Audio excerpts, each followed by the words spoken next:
Le journal de la ville, le premier magazine de la formation provinciale.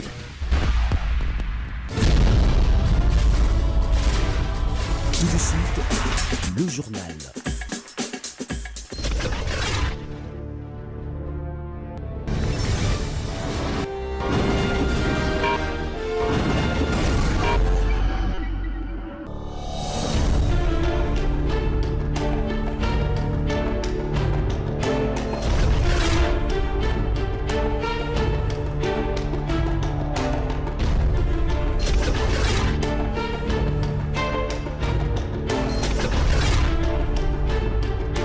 Bienvenue à cette édition rétrospective de la semaine du Journal de la Ville que nous vous convions de suivre avec beaucoup d'intérêt.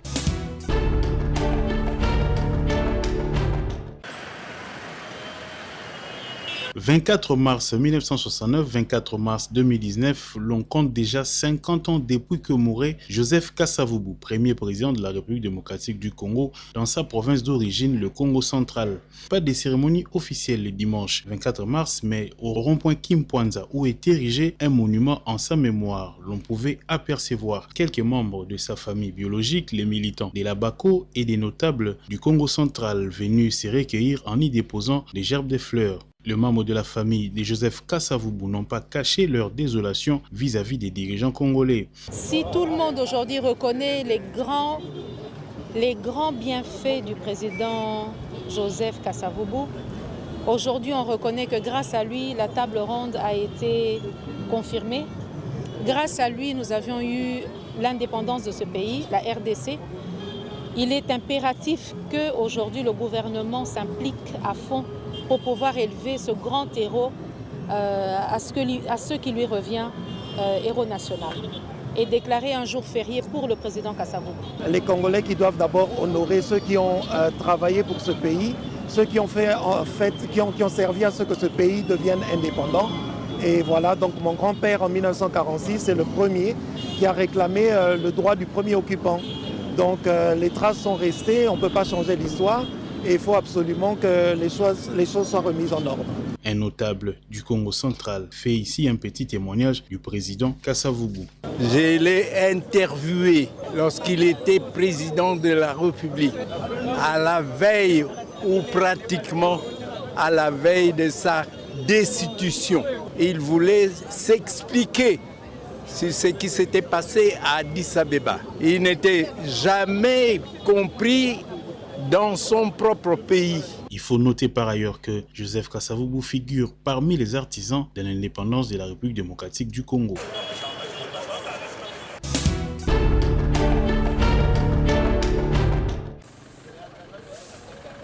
Un mort et plusieurs blessés, tel est le bilan d'un accident de circulation survenu le samedi 23 mars vers 19 h dans la commune de Lansele, précisément à l'entrée Kinkole. Un véhicule des Chinois qui transportait les caillasses a fini sa course sur un camion de sable en panne garé sur la chaussée. D'après les témoins, le manque de phare et l'excès de vitesse seraient à la base de cet accident.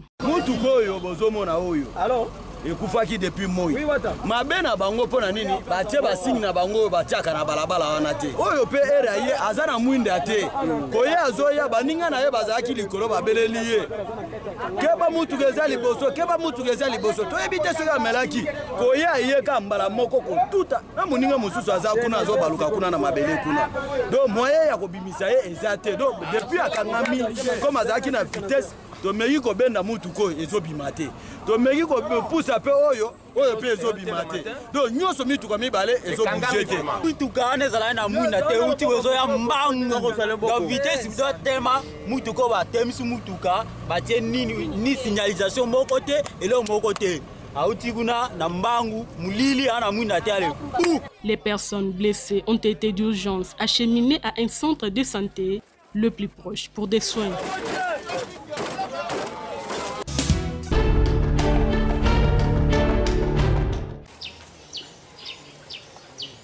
Dans la commune de Selembao, au quartier Eradi, sur l'avenue Mbujimaï, existe une tête d'érosion qui ne cesse de causer de dégâts à la population de ce coin de la ville. Cette érosion date de 2007, causée par le manque de caniveaux pour la canalisation de eau. Actuellement, la situation est aggravée suite à la pluie diluvienne qui s'est abattue le samedi 23 mars.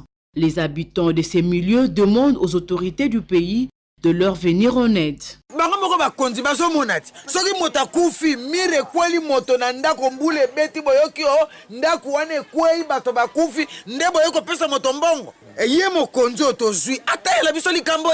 À en croire les habitants de ces quartiers, cette érosion s'accentue surtout en période pluvieuse et emporte des maisons. Les riverains ont déjà reçu plusieurs autorités venues voir de près. Malheureusement, la solution n'est jamais arrivée. D'habitude, ils viennent souvent ici. Mais pendant les campagnes, j'avais vu Papa Molière, une Tingi et puis je crois bien une femme de Chadari qui était passée ici. Mais jusqu'à présent, on ne voit aucune réaction qui se passe ici. C'est un président réaliste, il nous a promis. On est en train d'observer, mais j'ai vu la fois passée, j'ai passé sur l'université, j'ai vu on est en train de faire l'université, Sayo et il peine aussi. Mais je crois bien ces derniers temps, bon, il y a encore 100 jours, je crois bien qu'ils vont venir ici pour nous aider encore. Plusieurs familles sont restées sans abri à cause de cette catastrophe naturelle. Pour les restants, le souhait est de voir le nouveau dirigeant la combattre.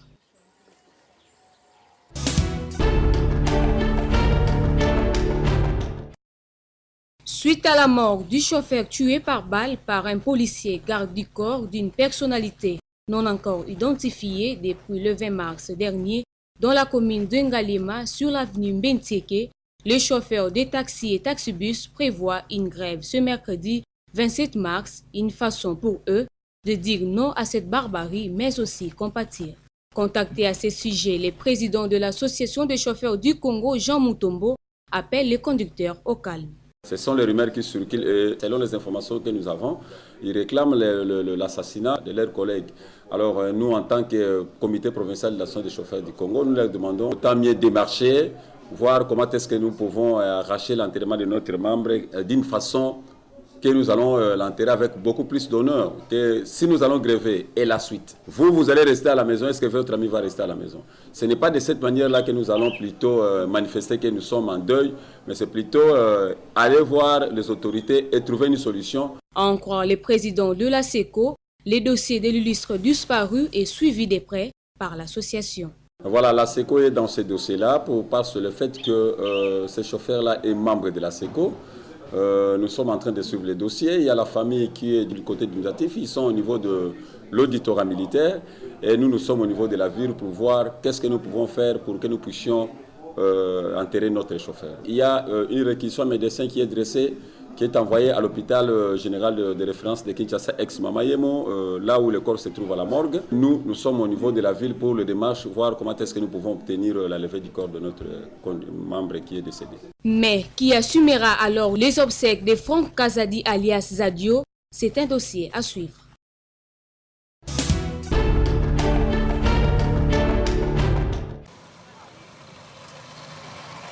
Longtemps en état d'impraticabilité, aujourd'hui c'est une réalité. La réhabilitation de l'avenue Sayo dans la commune de Kasavubu.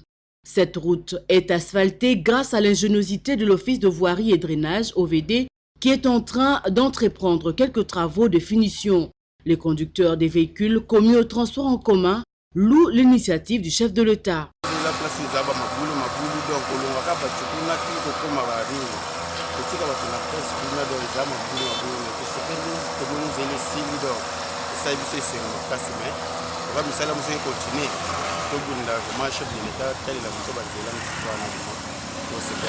Sayo musalango zo salama ezosila omoni ke parti azara mutu kaka eli du peuple parce que Sayo beti bate belé mais le lo fati yema mute boni c'est que parti continue ka boye ça la bien. La population quinoise se réjouit de la volonté exprimée par le nouveau dirigeant qui donne une impulsion nouvelle en ce qui concerne les infrastructures routières dans la ville-province de Kinshasa.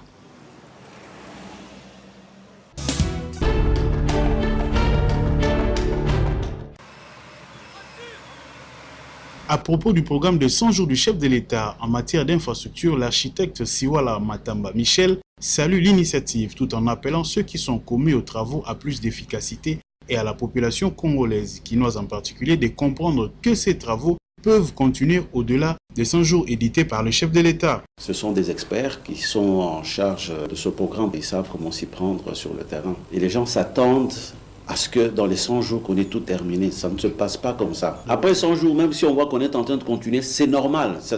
Donc ça va de soi. C'est comme ça que ça se passe dans le milieu de la construction. C'est-à-dire, si le chef de l'État vous dit, par exemple, qu'on va construire une route, il peut avoir un programme qui fixe dans les 100 jours, mais la technique ou bien l'évolution des travaux peuvent aller au-delà de 100 jours. L'architecte conseille aux autorités congolaises de bien canaliser les fonds pour ériger des bâtiments utiles à la population congolaise. Vous verrez qu'il y a certains bâtiments, quand vous les pointez du doigt, on vous dit, ce bâtiment-là a coûté 3 millions de dollars. Ce bâtiment-là a coûté 6 millions de dollars. Ce bâtiment-là a coûté 20 millions de dollars.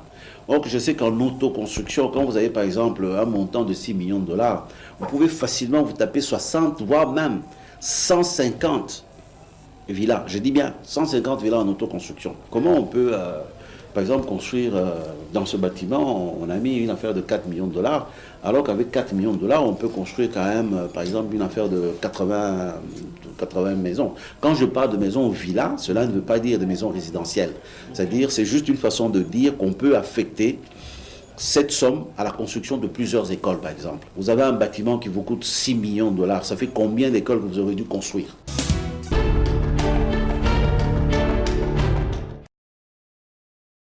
Le président de la République, Félix Antoine Tshisekedi, s'y rendra du 3 au 5 avril de cette année en cours aux États-Unis.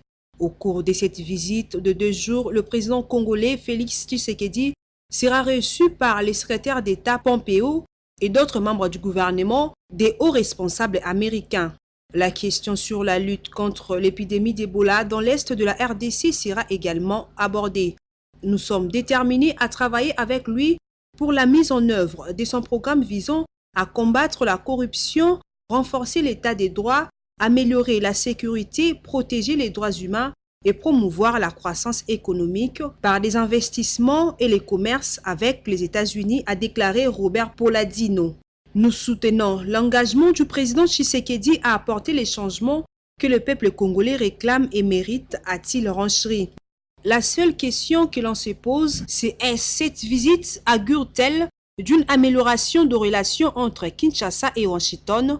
Car après les élections du 30 décembre dernier, Washington avait interdit l'accès dans leur territoire à plusieurs responsables proches de l'ancien président, dont le président de la CENI, Corneille Nangaa, son vice-président Norbert Basengezi et l'ancien président de l'Assemblée nationale Oba Minaku et le président de la Cour constitutionnelle Benoît Luamba. Ainsi, les 3 noms de responsables de la CENI qui s'étaient ajoutés sur la liste des sanctions.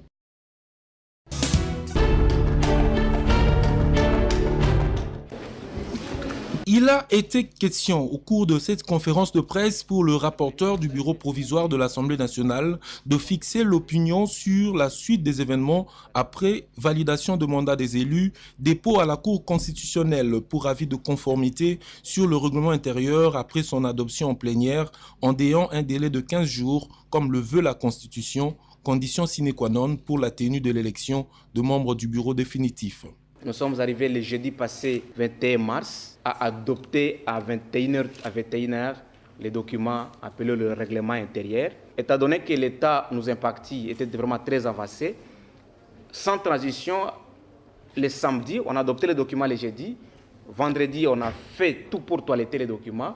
Et le 23, donc le samedi, nous avions pris soin, par le biais du président de l'Assemblée nationale, de son bureau provisoire, transmettre les documents d'une manière officielle à la Cour constitutionnelle. La Cour a 15 jours pour se prononcer. Il peut le faire avant 15 jours, dans 5, dans 7, mais le timing maximal, c'est 15 jours. 15 jours dépassés, si la Cour ne se prononçait pas, automatiquement, le règlement intérieur est déclaré valide et entre en vigueur et nous allons commencer à appliquer. Même si la Cour rendait son arrêt après 15 jours, les dispositions qu'il va juger incompatibles avec la Constitution ne seront pas d'application. Quand le règlement nous sera retourné, nous n'aurons pas beaucoup de temps. Donc nous allons travailler jour et nuit pour que dans 5 jours, nous avancions très significativement sur la mise en place du bureau définitif. Par ailleurs, Jackson Aoussé a tenu à préciser que la Haute Cour est susceptible de se prononcer avant ce délai de 15 jours lui conféré par la loi fondamentale. Ce dernier a en outre renchéri qu'une fois la Cour déclare conforme ce document, le bureau provisoire n'aura plus que 5 jours pour organiser l'élection du bureau définitif.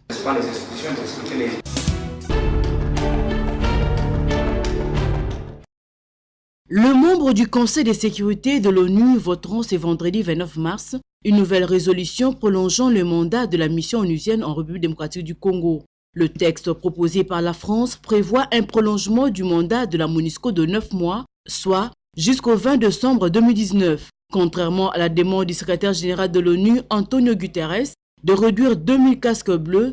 Les projets de résolution appellent au non-changement du plafond. Les plafonds des effectifs autorisés pour la MONUSCO restent maintenus à 16 215 militaires, 660 observateurs militaires, 391 policiers et 1050 policiers spécialisés, détaille le projet diffusé jeudi soir. Le texte qui sera débattu avant le vote rappelle la nécessité de transférer progressivement les tâches accomplies par la MONUSCO au gouvernement de la RDC et d'autres acteurs. C'est là pour permettre une sortie et responsable de la MONUSCO du pays sur base de l'évolution positive de la situation sur le terrain. La RDC plaide pour la réduction des effectifs de casques bleus, mais demande au Conseil de sécurité de les équiper pour faire face à la guerre asymétrique imposée par les groupes armés, notamment l'ADF, dans les territoires de Béni. Cette réduction ne devrait pas concerner la brigade d'intervention rapide en appui aux forces armées de la RDC-FARDC. Avec le groupe armé, cette brigade est composée de 3000 casques bleus sud-africains, tanzaniens et malawites, déployés au Congo-Kinshasa depuis 1999 pour travailler en concert avec l'armée gouvernementale dans l'objectif de neutraliser les groupes armés dans l'est du pays. La MONUSCO coûte chaque année environ $1 milliard américains aux pays contributeurs. Elle est l'une des plus importantes et budgétivores missions de la paix de l'ONU dans le monde.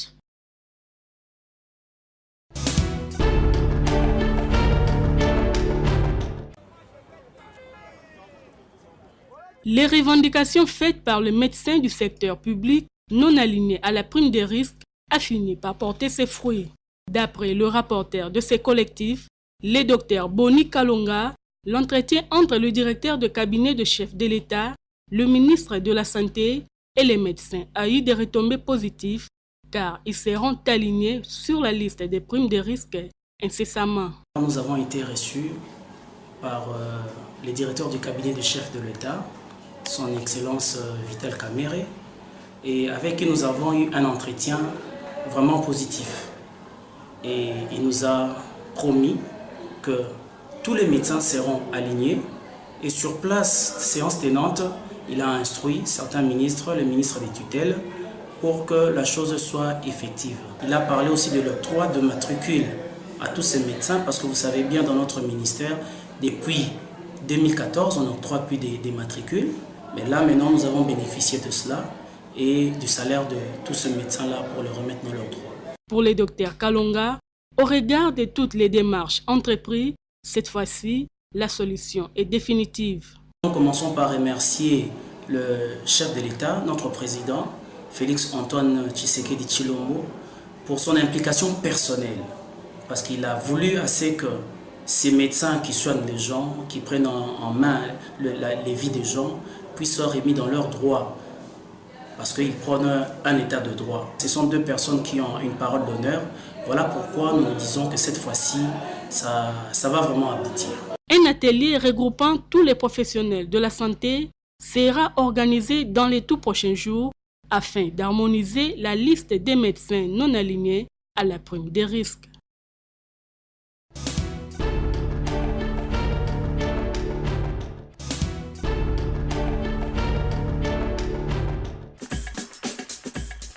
Fin de cette session d'information rétrospective. Merci de l'avoir suivi et déjà bon début de semaine à tous.